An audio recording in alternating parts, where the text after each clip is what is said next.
Hey, welcome back. Just wanted to show something right here. It's gonna be a good harvest, y'all.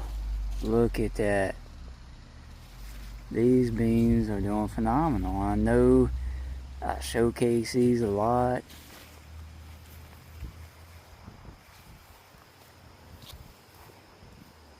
But they're doing good. They're doing real good. I mean, look at this. Another week. I will harvest these, and then the next day it'll be yum time. Now, there's something I want to clarify.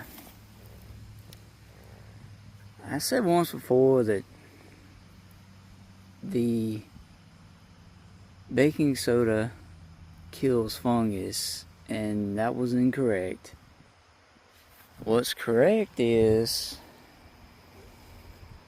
it takes the pH down in the soil. Now, as you can see, it's a different landscape here now. Spinach and cabbage will go in this area here, and in that garden up there, more onions and more cabbage and more spinach. That'll be my cold crops. The onions are doing great, but what it does is takes the pH down in the soil. I know I'm scatterbrained, but it takes pH down in the soil, which makes it inhospitable for fungus to thrive. And I want to show you something right here on these onions. I don't understand why that's happening. I think it's a fungus attacking it. That's why I got the tomato plants gone, because of that. I think this fungus from them was spreading over here and attacking my onions. Anytime you see something like this, just pull it off. Now, there is something called neem cake. Now, if you heard me talk about neem oil, neem cake is what they have left over after they press the neem nuts to get the neem oil out. They have neem cake left over. This is very good fertilizer. It is, from what I have looked up and read about, it's very good organic fertilizer. And it helps, some with the fungus in the soil. So I'm going to get some of it. I mean, it's not too awful expensive, but it's not too awful affordable. It's like $13 for a pound of it. And, if it does as good as they say it does, it will be worth it. I don't know what else to do.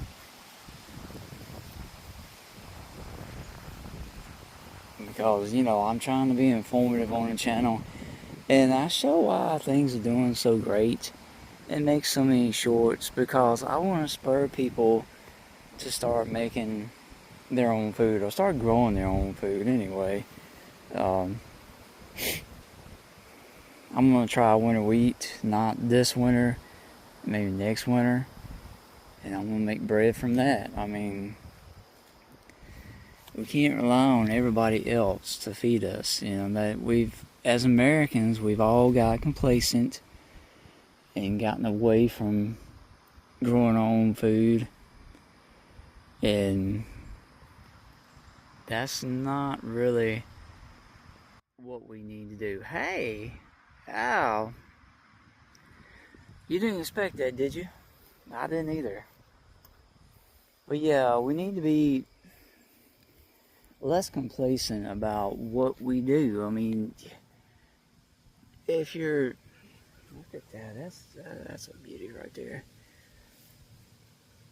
If we wait for everybody else to give us what, to feed us, to make our clothes, at least feeding us, we need to get away from that. And don't pay no attention to the old guy on the camera. Pay attention to what he's saying. We can't get complacent. They talk about climate change, which, you know, that's not, you know, that's not what I believe in. I believe all the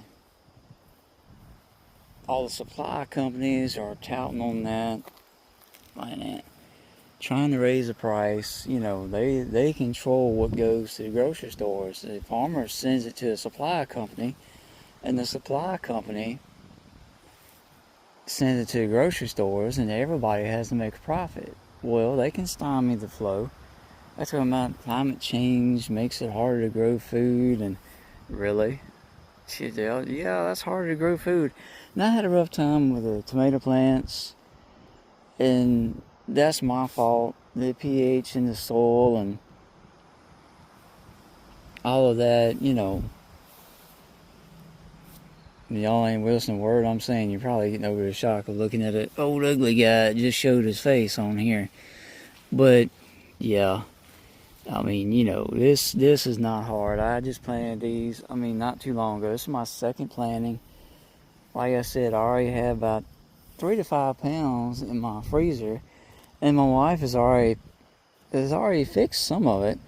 My little boy loves it, so you know,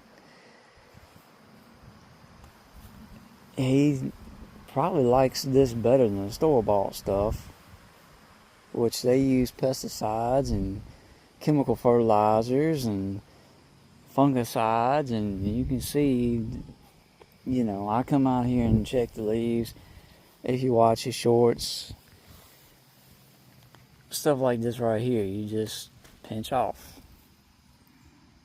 That's the starting of fungus. Now, if I allow that to go, it will go all over this patch and kill every leaf of all these plants.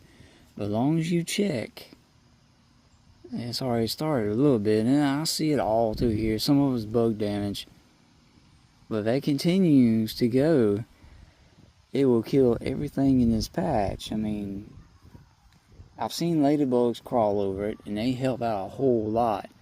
I don't spray neem oil on it because of that. You know, there's been a couple of bees out here. They were out here yesterday going through this and pollinating it. And you don't want to spray neem oil because it will kill them as well. So there's no way to actually stop it from going on the blooms. The wind blows.